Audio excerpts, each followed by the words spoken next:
Hello అండి, welcome back to our channel. ఎలా ఉన్నారు? ఈరోజు మాత్రం తెలంగాణ స్టైల్లో మన ఇంట్లో మనం చేసుకునే మటన్ లాగా మటన్ కర్రీ చేద్దాం. చాలా బాగుంటుంది. ఒకసారి మీరు తప్పకుండా ట్రై చేయండి. చాలా గ్రేవీగా, చాలా సింపుల్ అండ్ టేస్టీగా ఉంటుంది. నేను మాత్రం ఇక్కడ ఫ్రెష్గా 1/2 kg మటన్ తీసుకున్నానండి. దీనికోసం ముందుగా ఉల్లిగడ్డ ముక్కలు, అలాగే పచ్చిమిర్చి, టమాటో, కొత్తిమీర కట్ చేసుకొని పెట్టుకున్నాను. స్టవ్ వెలిగించి ఒక గంజు పెట్టుకోండి. ఇలా గంజు పెట్టుకొని సరిపడా ఆయిల్ వేసుకొని, ఆయిల్ కాస్తంత హీట్ కాగానే లవంగ, గుండు మిరియాలు, దాల్చిన చెక్క, ఇలాచి వేసుకొని దీంట్లోనే ఒక 2 లేదా 3 బిర్యానీ ఆకులు కూడా కట్ చేసి వేసుకోండి. దీంట్లోనే ముందుగానే కట్ చేసుకున్న పచ్చిమిర్చి కూడా దీంట్లో వేసుకోండి.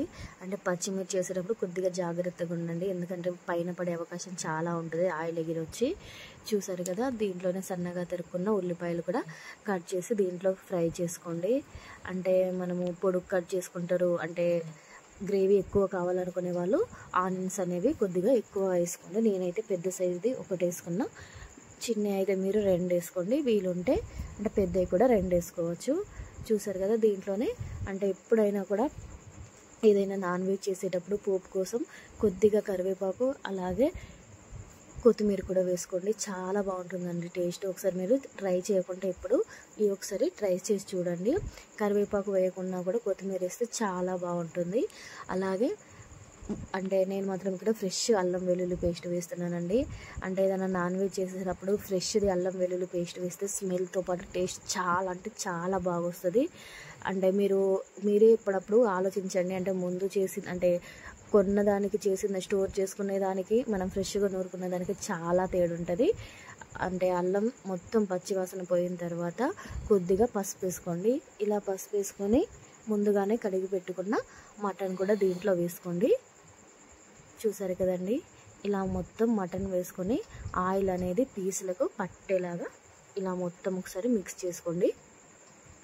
ఒక 10 నిమిషాలు హై ఫ్లేమ్లో పెట్టి మూత పెట్టేసుకోండి. మధ్య మధ్యలో ఒక 2-3 టైమ్స్ కలుపుతూ ఉండండి.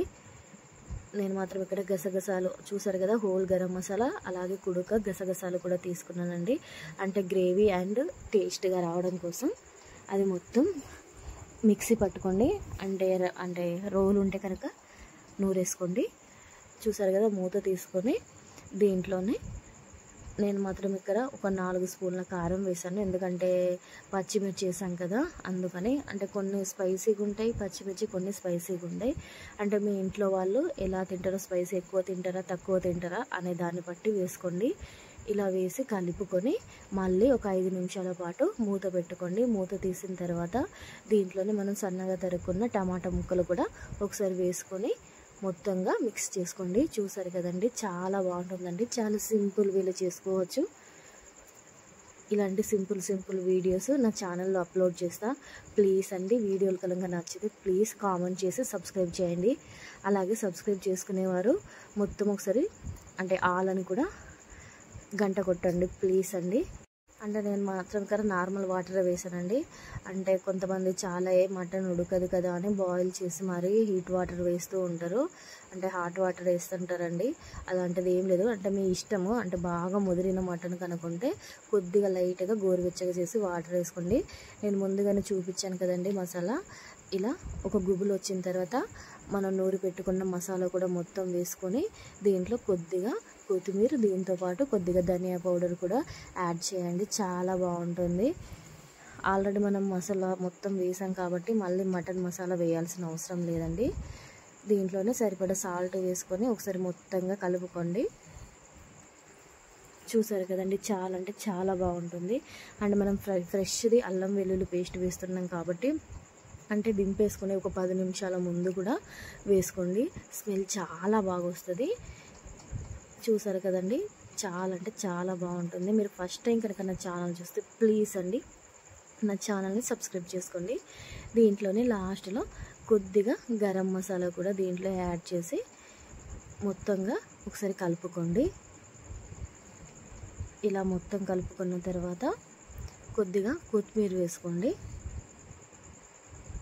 కొద్దిగా కొత్తిమీర వేసుకొని కలపకుండా అలానే మూత పెట్టేసుకోండి. ఒక సిమ్లో ఒక 5 నిమిషాలు కొత్తిమీర వేసినాక కలపకుండా అలానే పెట్టుకొని 10 నిమిషాల తర్వాత వేడి వేడి రైస్లో కానీ చపాతీలో కానీ పూరీలో కానీ చాలా బాగుంటుంది. ఒకసారి మీరు తప్పకుండా ట్రై చేయండి. చూసారు కదండి, ఒక 15 మినిట్స్ తర్వాత ఎలా అయిపోయిందో, మొత్తం గ్రేవీ అనేది మొత్తం చిక్కబడిపోయింది. టేస్ట్ కూడా చాలా బాగుంది. ఒకసారి మీరు తప్పకుండా ట్రై చేయండి. చాలా సింపుల్ వీడియోలు అప్లోడ్ చేస్తానండి. ప్లీజ్ అండి సపోర్ట్ చేయండి. అంటే మీకు వీడియో నచ్చినా నచ్చకపోయినా ఒక చిన్న కామెంట్ చేయండి. థ్యాంక్ యూ ఫర్ వాచింగ్ అండి. సబ్స్క్రైబ్ చేసుకోండి.